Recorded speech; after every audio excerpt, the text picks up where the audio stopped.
Probably one of the main things that Zappa's early career helped to do was to deconstruct the rock format as it was at the time when he first moved into it, and rebuild it as something entirely new.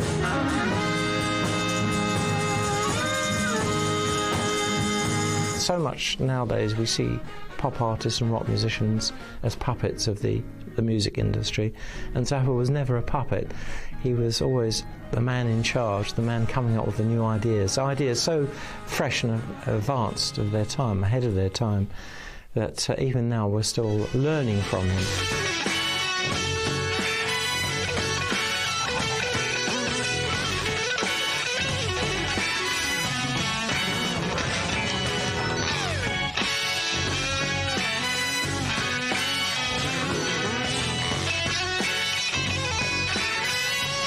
I don't think it's a particularly good story. I don't think what Frank Zappa did in the early years or late years has been particularly well understood, that it's interpreted as satire, whereas in fact what it's saying, any expression is fairly objective and you can think about it. And that request for reflection and thought about the pop music we consume doesn't seem to have had very many followers.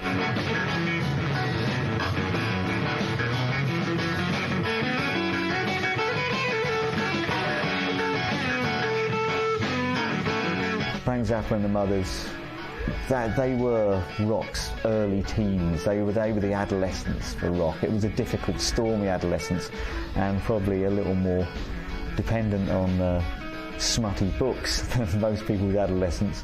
But it did drag pop from being a smiley little boy into maybe a darker, more interesting adult.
Well, Frank Zappa's early musical influences were very important to the way he developed as an artist. I mean, it's very difficult to categorise who Frank Zappa is.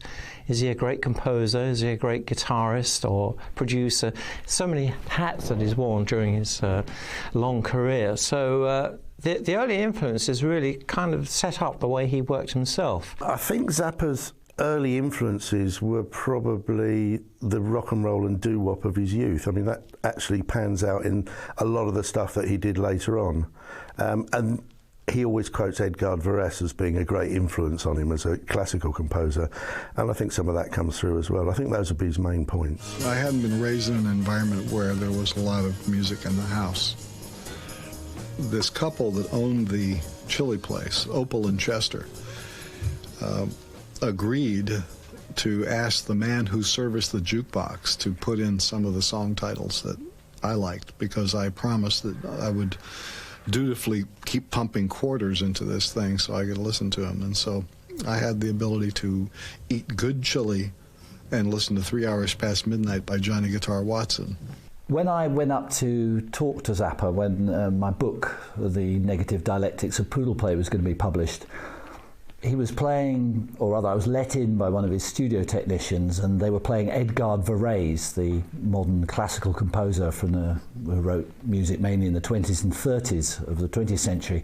That was playing downstairs, very abstract music, a lot of percussion, weird silences in it.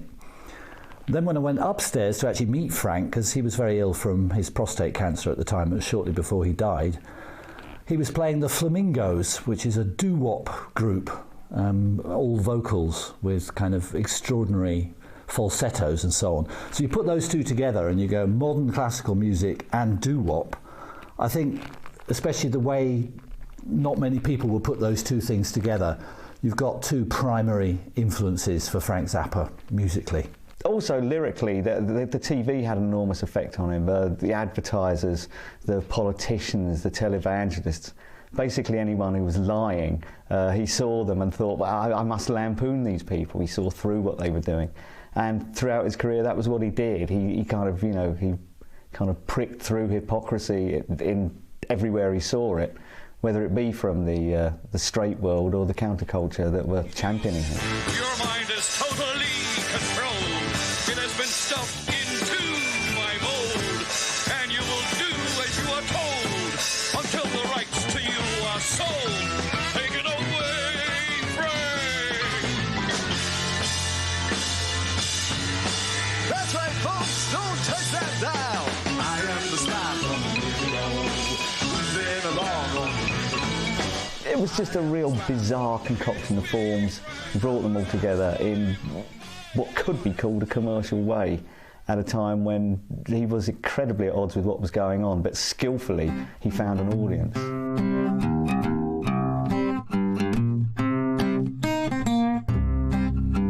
I think the Mothers were incredibly important in the development of pop music, I guess, really, because this was the first time that they were kind of intellectualising what was a very naive medium at the time into what became known as rock music. There was a strange collision of established jazz players and musical primitives, and it was just very odd. They weren't the kind of people you would normally see in a band. They weren't wearing nice little clean suits, and they really were freaks in every sense. They had longer hair than anybody had ever seen on anybody before, and the primitive image fitted the primitive nature of a lot of what they were doing. He fell out with them, which means that in retrospect people try and diminish the Mothers of Invention. I find it quite odd in the Ryko disc reissue series, you get Frank Zappa's face on every CD, and that's not quite right for how it felt when you bought a Mothers of Invention album right at the beginning.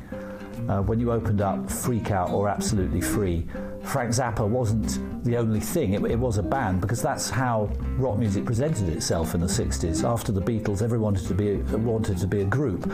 Being a solo act would be like being Frank Sinatra or something not very fashionable.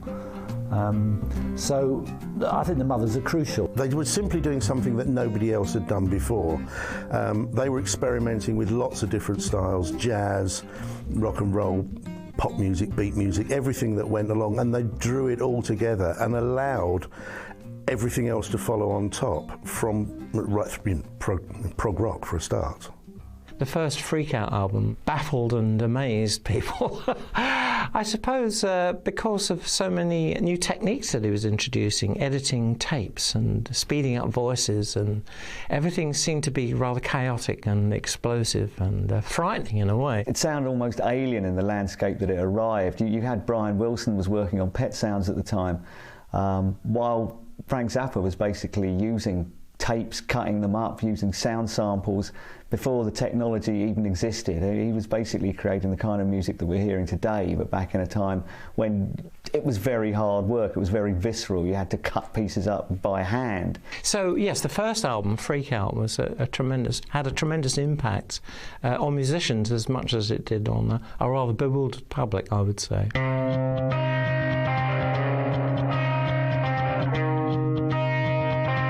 Freak Out, 1966. It's a fantastic debut, and the fact that it's a double album gives it a weight which is terrific.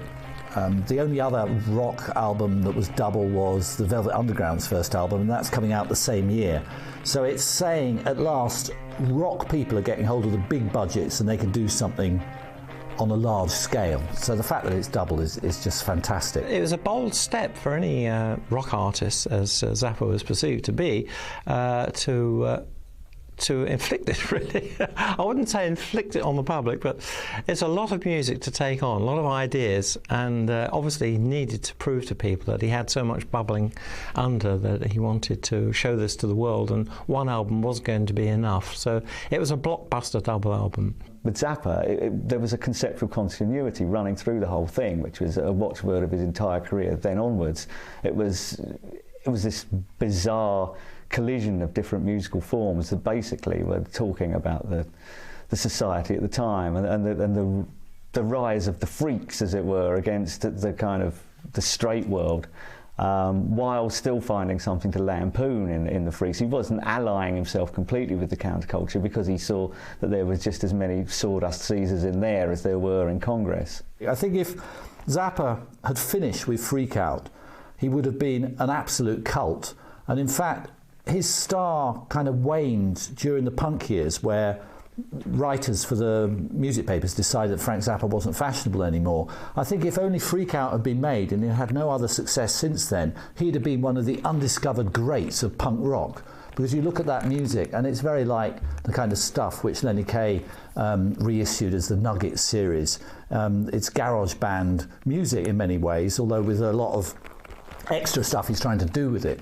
But in some ways you can look back on it as a punk classic.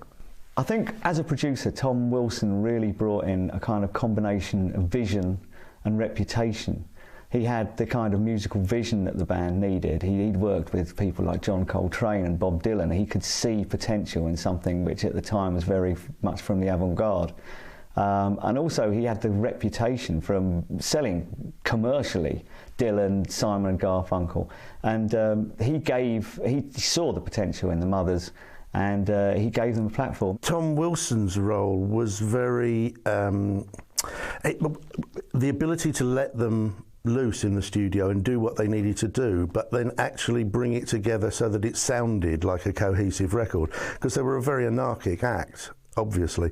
I think the work that he did with Dylan, Soft Machine, Velvet Underground, I mean, he worked with a huge variety of very disparate acts, really. He didn't sit there and go, I'm like Phil Spector, everything's got to sound like Phil Spector, or it's got to sound like Tom Wilson. He let every act have their free range, and he did that with the Mothers, and that was why they were so respected, I think, because they were so different. They were allowed freedom. He pretty much put his reputation on the line to get the band onto Verve, which, while it had been a jazz label, they were trying to move into the rock market by concentrating on stuff from the underground. And Wilson basically took what was an unpolished gem and turned it into the diamond that we later saw with Freak Out. It may have been really out there, but it still had just enough commercial potential to succeed. I am in favor of armament. I am in favor of really sophisticated, nasty weapons to blow other people up. I believe in them. The only thing is that since a lot of these things are made in America, we don't know whether they'll work. because craftsmanship in American manufacturing is a thing of the past. We understand this. You know, a lot of the problems that are facing our country today are economic, and I think that I found a really good way to straighten them out. Tax the churches. And the biggest worry of nuclear war is not the fact that there are arms on either side. The fact is that when they start pushing the buttons, will our rockets that we made here actually fly over there, or will they just go up out of the hole and land on top of us? We don't know, you know.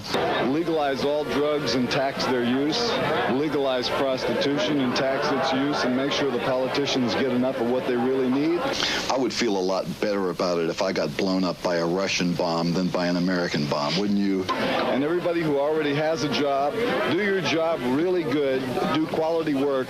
Your products will sell better than the things that are made overseas, and you'll create more jobs for Americans. Goodbye. Well, people have called Zappa a darling of the underground, but if you think about it, he was actually very critical of the underground. This is what was so confusing when he first came to London. I remember meeting Frank when he arrived in London for a press conference in around at the end of 1967. And before he came, he was kind of built up as this monster figure. We'd all seen the album covers, the mothers all dressed in bizarre kind of drag, wearing sort of strange suburban American women's outfits from the 1950s. A very unprepossessing picture. And Zappa himself, with the moustache and the beard and the long hair and the thin, angular face, people were actually quite frightened or in awe of him. So when he showed up in London, naturally he was hot news. Everybody was talking about him.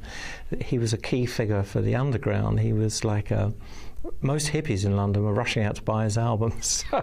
So it turned out to be quite funny when I actually met him and discovered that Zappa was quite hostile to the whole concept of the underground and hippies and flower power. The hippie movement that was just starting then was very peace and love orientated, and I think that he came across and just rode over the top of that, really, but still allowed it to be part of what him and the Mothers of Invention were.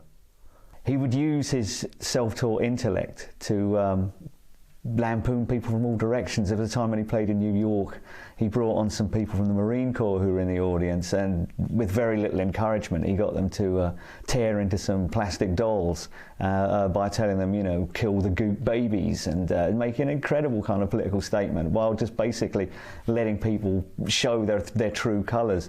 And he abhorred stupidity. He didn't suffer fools, whatever the length of their hair, gladly, and it's something that went all the way through his career. And I think the great thing about Zappa is he knew just how much rope to give people to string themselves up quite perfectly. But it turned out that Zappa himself was this wonderfully warm, friendly and sensitive person. He wasn't the monster that we all feared from the album covers. And yes, it was very odd meeting him at this reception, because he produced a business card and it was my card, and he'd never been to England before, and I hadn't been to the States at that time. So how he got hold of my card and brought it with him, I've no idea. So I went up to shake his hand, full of trepidation, and he said, "Hi, Chris, how are you?" He'd already checked me out.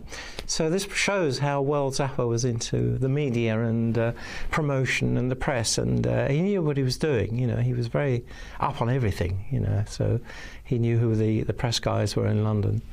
And so that was good, because it meant that we had this rapport and we could talk about the mothers in a much more, less fearful way. So I certainly appreciated that first meeting. I feel that we're only in it for the money, although outwardly a direct lampoon of the whole flower power movement and the hippie movement, with that fantastic cover, which was a straight parody of Sgt. Pepper. There was more to it than simply lampooning, just tearing down, when really the target was so obvious and it was so easy to do. There was much more behind it. There was songs like Mom and Dad on there, which were quite touching in the way that he realised that the country was on the verge of falling apart. It was almost just basically seeing what was going to be happening in a couple of years' time when the anti-war movement did come up against the forces of straight society on the campuses, about a child, laying down to protest against the society that her parents stood for, and ending up killed by a stray bullet. You did have the murders at the Kent State riot a few years later, which Frank Zappa is predicting. So Frank Zappa's looking at the hippie phenomenon and warning people about what could happen and where things are going in a way that has a seriousness and directness that I don't think even the Beatles managed.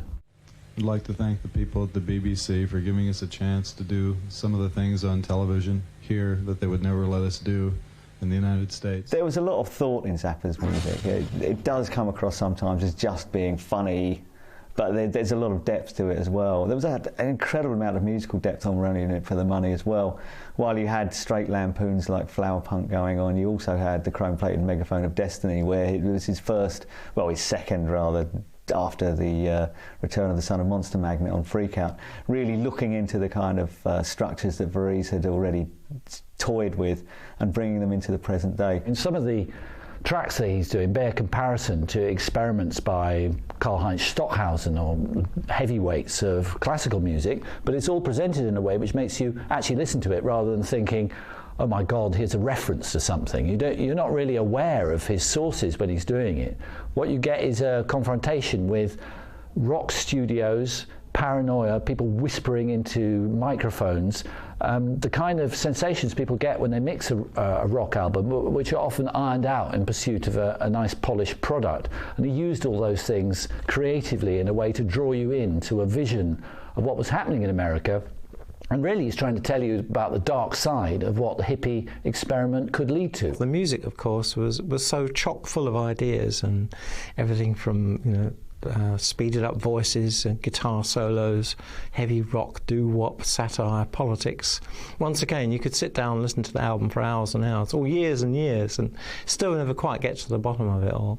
It was an album of great songs, some very inventive pieces, some great pieces of music.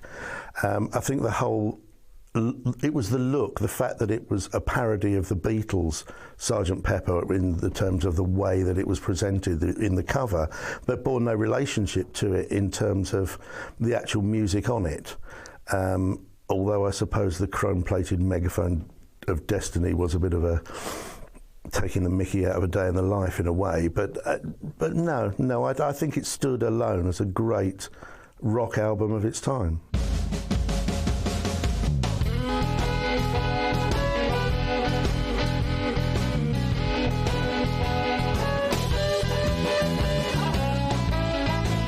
After the success of the first three albums, or the impact of those albums, Absolutely Free, and We're Only In It For The Money, etc., and Freak Out, then came an album called Lumpy Gravy, which was billed as a Frank Zappa solo album, and really it was kind of orchestral, abstract instrumental music, and very hard going. I think that's probably why he put it out as a solo album rather than a Mothers band album.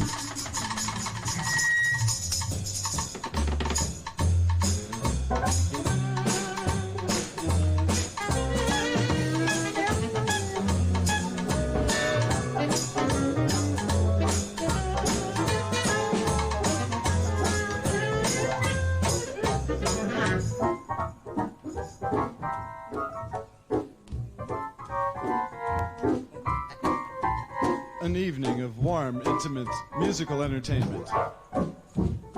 It's pretty hard listening.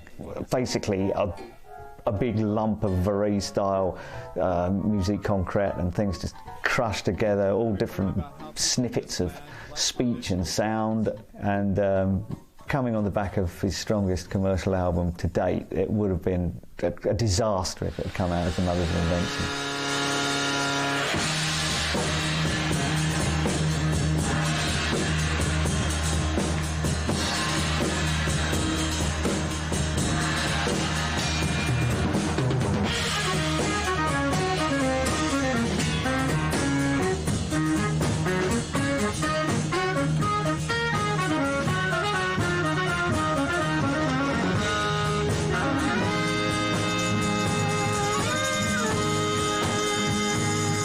We're Only In It For The Money actually had on the cover is this phase 1 of Lumpy Gravy. And I think Lumpy Gravy had is this phase 2 of We're Only In It For The Money.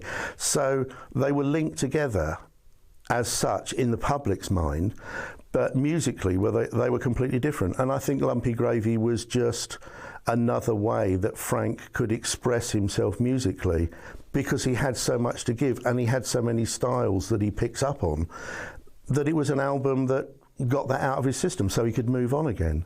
I must admit, listening to the album then and now, it was very hard work. I can remember spending many hours at parties, hippie parties, where everybody's lying on the floor, rolling joints on LP sleeves and trying to get into the music and coming away with a terrible headache.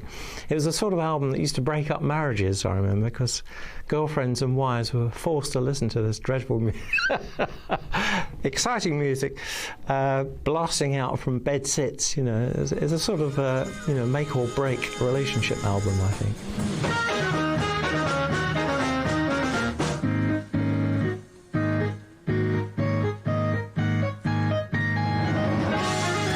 It's interesting that whenever Zappa was at work, out on the road and touring and playing with his band, microphones were never far away and tape recorder machines. I don't know if the musicians themselves always appreciated it, because there'd be sort of grumbles about, hey, Frank's recording this gig. You know, I actually went on the road with the Mothers in England, and it was interesting to hear all the grumbles backstage.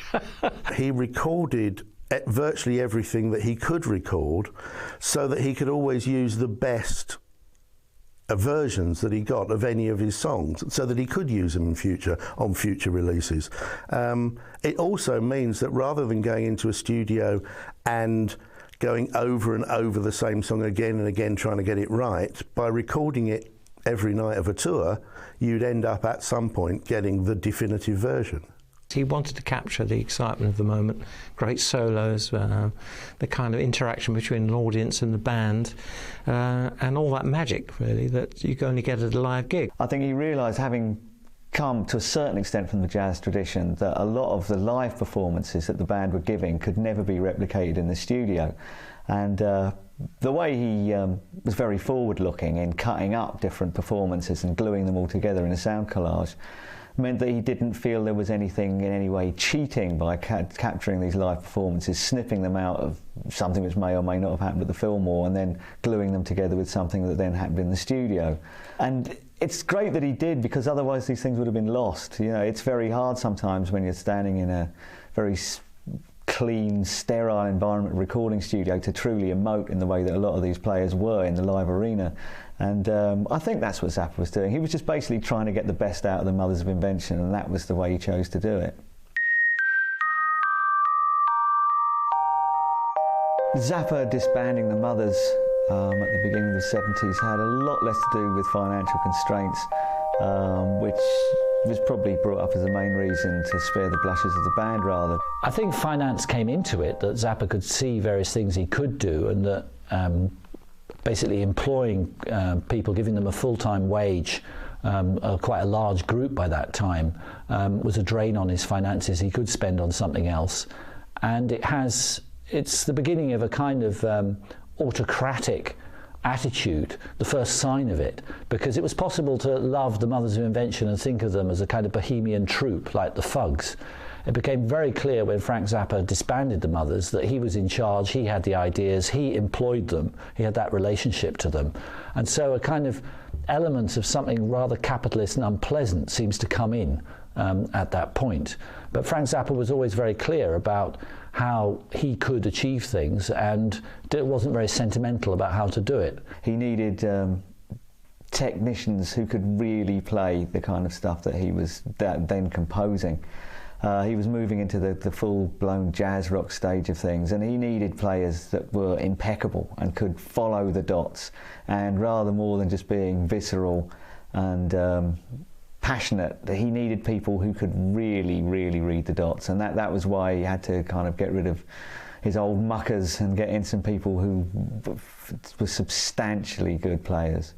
Frank Zappa's ideas always ran ahead of what he could materially achieve. He was running one of the greatest underground bands, but he also had ideas of a concerto for a violinist like Jean-Luc Ponty. He had ideas for orchestral projects, he had ideas for films, and I think it was you can't really complain that Zappa should think, well, actually, it's a bit of a burden keeping all these guys employed when maybe they're not quite what I need. One of the reasons Frank himself gave for breaking up the band, this is around about the end of 1969, as I recall, he'd just done a tour of Canada, and he said that he got fed up with people clapping and cheering bits that didn't deserve clapping and cheering. So in other words, he thought the audiences didn't really know what he was doing. They were making a lot of noise and cheering and yelling, but they were cheering and yelling for all the wrong bits. But that was at least the theory. That was the reason he gave for breaking up rather abruptly the much-loved Mothers.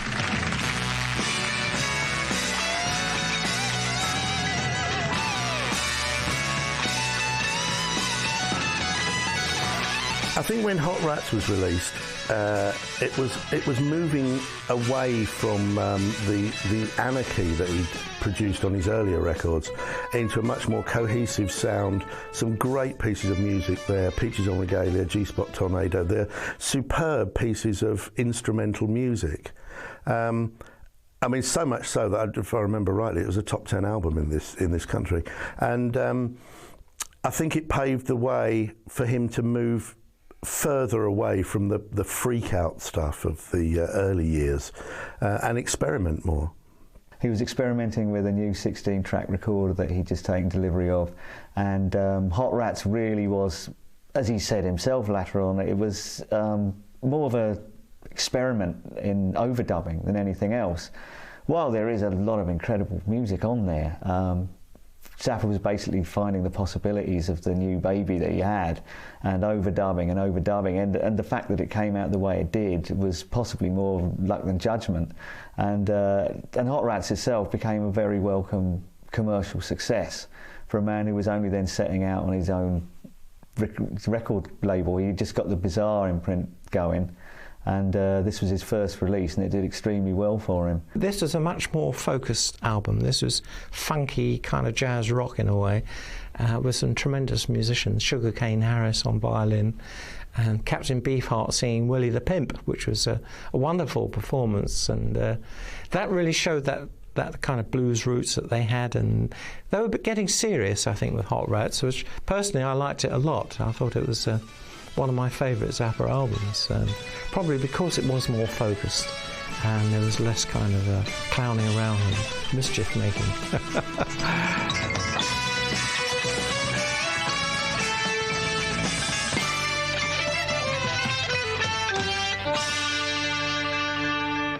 In the period of around 1969-1970, when Frank Zappa was doing well for his record label, they allowed him to set up a subsidiary called Bizarre and Straight, and on those subsidiary labels he found all sorts of really interesting acts, and I think the whole point about them is how singular they were. They weren't imitating Frank Zappa. Frank Zappa was inspired by their own unique attitudes. I think really if you look at the early people who recorded on Bizarre and Straight, like Tim Buckley, Wildman Fisher, Alice Cooper, various people.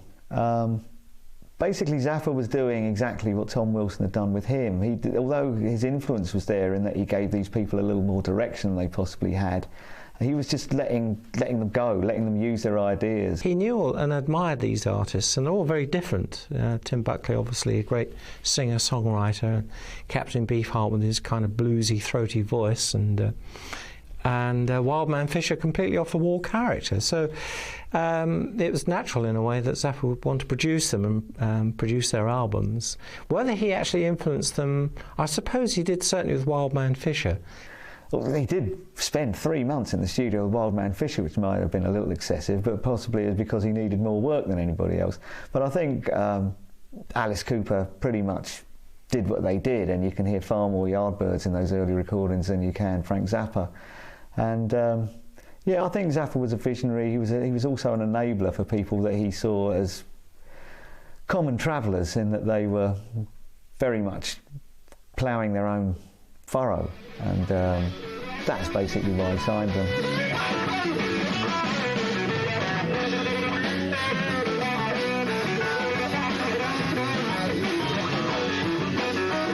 It's been suggested that when Zappa put his new version of the band together, the Mothers came back again, that they were more of a backing band.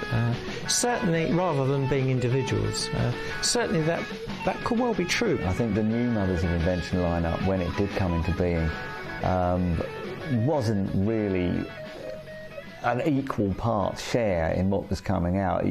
Zappa, as time went on, became less and less of a collaborator with people. I think really it was a benign dictatorship was what was going on in that band. He tried to control them rather more. There would be long hours of rehearsals. There would be on the stage shows they would become part of the act too. So he would draw them into Zappa's own persona. So in a way they became rather like marionettes or puppets. He would be pulling the strings. So I think he really enjoyed that aspect of it. While they were taken on really as employees, and the fact that they were exceptional musicians notwithstanding, a chemistry did develop between them, which you can hear on the Fillmore albums, and latterly it was captured in 200 Motels, that there was a great chemistry between the band. But I think those guys were in the band because of their skills on their particular instruments, and not because Zappa wanted to use them as a sounding board for any ideas. They were going to play what he wanted them to play. I think 200 Motels really got the Zappa brand out there. I mean, that was where people really got used to the trademark moustache and hair, and that was it.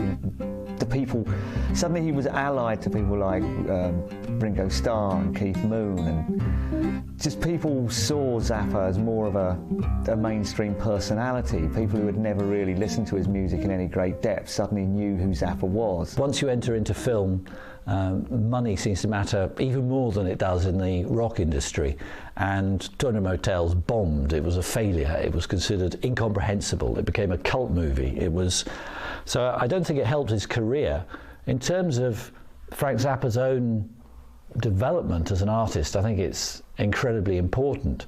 I think it's a unique film because most films work on narrative. They work with you falling in love with the hero or heroine at the beginning. Everything that happens to them, you think of them as happening to yourself. It's quite an easy track to plough. Most Hollywood is a pretty facile thing to do artistically. But 200 Motels is one of the only examples I can find of a film that works as a piece of music. It's a cantata. The whole thing is singing and music, and it starts and it rises up like a piece of music, and if you're musically inclined, you are completely entranced by it through the full 90 minutes. I think it depends where you're coming from. I think with 200 Motels, it was a bizarre record. Personally, it was the last record of his that I bought. It signalled really the end of the whole of the freak out thing that he'd done. But it opened up a huge new market by casting Ringo Starr as Frank Zappa. This actually meant that all of a sudden the general public were aware of him. It enhanced his status on a global scale, but I think it lost him a lot of his original fans. Well, 200 Motels was the great movie that never was, in a way. It was rather sad because Frank had this huge vision of things he wanted to do and achieve, and he was so enthusiastic and so full of ideas that I remember when I interviewed him once, I asked him about some music he'd written, and he sat down and began writing it out for me in pencil on some sheet music so I could see what he was doing, which just kind of blew me away, really, that he would take the trouble to sit down and start writing music for me. And in the same way, when he wanted to make a film, he invited me to see them filming at Shepperton Studios, and right away you could see there was no script, there was no real direction. Once again, like with his albums, we're often confused and almost too much being packed into it. And 200 Motels, which should have been a big, very funny kind of parody of life on the road with a rock band, the 200 Motels of a tour, suddenly got bogged down in good ideas that weren't achieved. Although the film was beset with all kinds of disasters and catastrophes and was an enormous cash cow for Zappa, he ended up putting an enormous amount of his own money into it. And because he wanted to do instant editing and they wanted to see exactly what kind of product they were getting, it was the first film that was actually recorded onto video and edited on video before being transferred to 16mm stock. And with all these innovations came problems that he didn't really think he was going to get, and there's only so much commercial impact a film's going to make where you've got Keith Moon as a nun and a load of wild jazz musicians playing on stage and bordering on obscenity, because one of the parts of actually making the film, the only way he was going to get the film distributed was that he couldn't make it an X, so there was no way that he could have any really strong adult material in there, and at the time that was a lot of what the Mothers were about. So I think artistically it's an extraordinary achievement, but because it's film, it sits weirdly among other films that people watch, and it won't deliver them what they want. So the average Mojo journalist's term for something like 200 Motels is anarchic, incomprehensible, boring, but I think that's because they haven't got their musical ears screwed on. Really, it came together years later with Spinal Tap, was the film I think Frank was trying to make. And sadly, you really need discipline in movie making. It's all very well in the studio cutting up bits of tape and making funny effects, but when you've got a whole film to make, it's got to go somewhere. And it didn't have a scriptwriter and it didn't have a proper producer, so a bit of a disaster, really.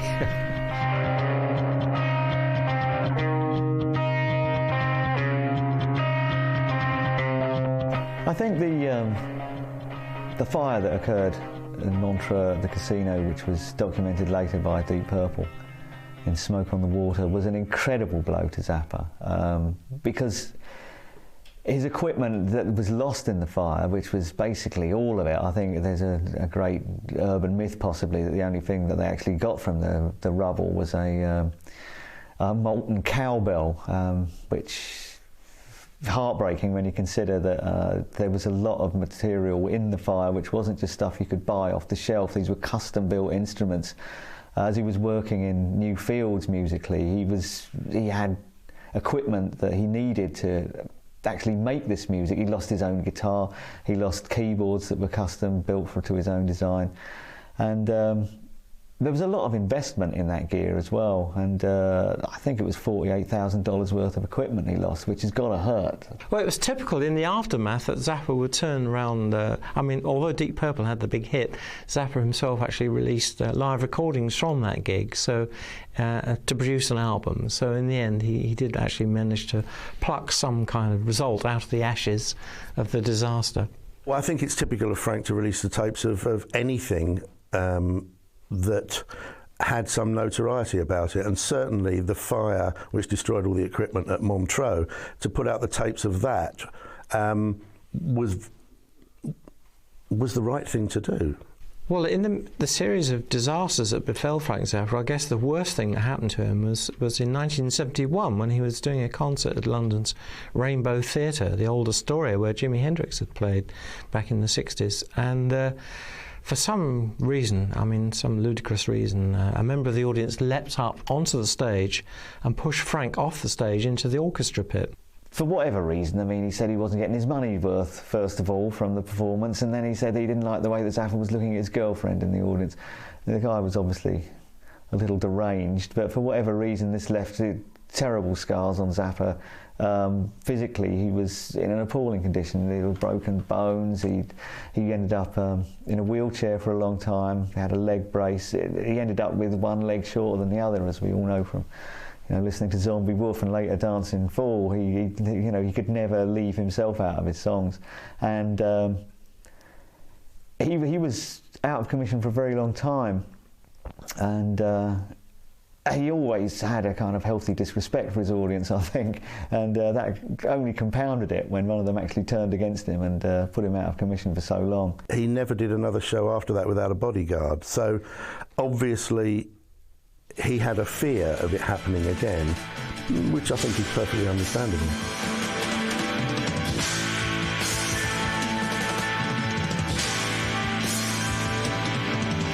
I don't know much about dancing, that's why I got this song. One of my legs is shorter than the other and both my feet's too long. Of course, now right along with them, got no natural rhythm, but I go dancing every night, hoping one day I might get it right. I'm a dancing fool, I'm a dancing fool, I'm a dancing fool, I'm a dancing fool. hear that beat, I jump out of my seat, but I can't compete because I'm a dancing fool. The fact that the Rainbow concert incident caused Zappa to be out of commission for so long was really the reason that that particular Mothers lineup dissolved. It wasn't for any other reason really than these are world-class working musicians, and they simply couldn't afford to be sitting around on a modest retainer while Frank got better, basically, and they had other fish to fry. People ask themselves, did the accident at the Rainbow lead finally to the end of the Mothers of Invention? I think causation in history is complex, and it's mediated via people's opinions. So even if you ask Frank himself, you might get a different question depending on how he's feeling at different times. So I don't think there's a definitive answer to why the Mothers broke up. One thing is to look at 60s bands and what happened to them, that it's easier for an industry based upon publishing, selling records and the publishing system of getting back money, to be a solo artist. Keeping a band together, a cooperative, is extremely difficult. So I don't think Zappa's unique in going solo. You only have to look at many other examples, Van Morrison or David Bowie, or that being a solo act is a solution to a lot of the problems of trying that utopian project of being a band of equals. I think the incident at the Rainbow Theatre actually kind of drew a line under his career at that point. From then on, you see him doing much more in the way of he moved into jazz a lot more, and much more sophisticated music. I mean, some of the targets that he'd been attacking as a composer before really become part of history. So there was a lot of reasons for moving on. Apart from the accident, there was a changing music world, a changing scene as well. And it was becoming increasingly hard for him to find an audience, I think, for the kind of stuff that he was doing in the 60s, satire and political statements. He was moving away from that more into becoming more of a muso, I think, more of a musician.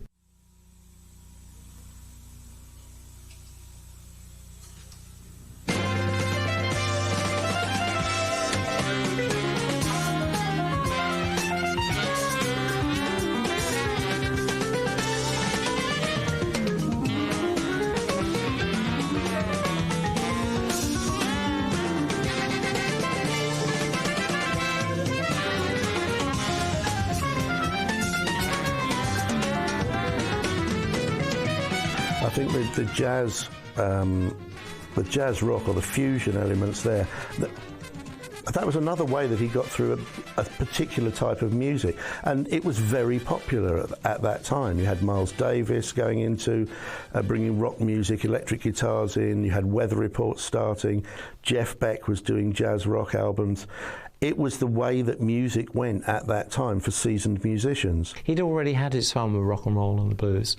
Didn't need to prove how great a kind of a rock and roll guitar player he could be. And actually he was up there with Eric Clapton, and I always thought personally he was an outstanding guitar player. And he tended to use his technique and his ability and his ideas to focus them rather more on albums like One Size Fits All and Apostrophe. Those albums that appeared in the later 70s were, I suppose, more mature, reflected the kind of interest in jazz fusion. And also, of course, there were bands like Steely Dan appearing at that time too. So it was quite cool to mix genres, but with a more swinging, jazzy kind of flavour to it.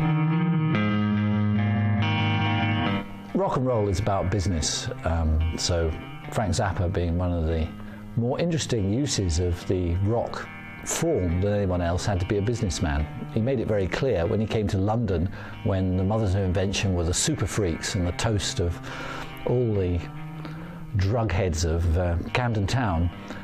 He carried a briefcase around with him. And there he was in a bowler hat, long hair, flared trousers and a briefcase, and this was commented on, and his point was, well, he had essential papers that needed to get signed and so on. So he was kind of warning people even then that this thing we're looking at that seems to be the epitome of freedom is actually based on hard business. Frank was an incredibly shrewd businessman. I mean, he ran a very tight ship. I toured with him for 3 months, and he ran the whole show. He checked attendance figures against monies earned, about how much he was paying his musicians, how much even down to how much they paid the bellhops. I mean, he was right on the ball to every penny right the way down, because he was funding it himself. So obviously he had to be that good. He had an accountant on the road with him, he had a tour manager on the road with him, in order to make sure that it worked properly. So much nowadays we see pop artists and rock musicians as puppets of the music industry, and Zappa was never a puppet. He was always the man in charge, the man coming up with the new ideas so fresh and advanced of their time, ahead of their time, that even now we're still learning from him.